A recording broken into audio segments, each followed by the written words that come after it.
শীতের এক ঠান্ডা রাত, নীরব গ্রামটার ওপর দিয়ে ধীরে ধীরে পড়ছে তুষার। সবাই ঘুমিয়ে পড়েছে, শুধু ছোট্ট রাহুল জেগে আছে জানলার পাশে। কারণ রাহুল গরিব, তার কোনো খেলনা নেই, নতুন জামাও নেই।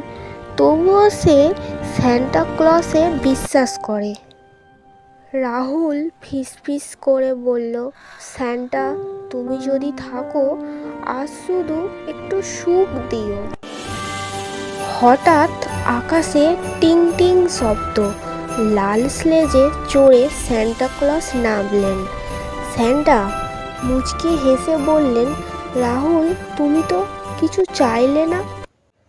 রাহুল বলল, আমি নিজের জন্য কিছু চাই না সান্টা, আমার মা বাবা যেন হাসি খুশি থাকে। সান্টা থমকে গেলেন। এত বড় মন খুব কম বাচ্চার হয়। সান্টা বললেন, আসল উপহার খেলনা নয়, ভালোবাসা। পরদিন সকালে রাহুলের বাবা নতুন কাজ পেল। মায়ের মুখে ফিরল হাসি। রাহুল বুঝল, সান্টা মানে শুধু উপহার নয়, সান্টা মানে বিশ্বাস আর ভালোবাসা।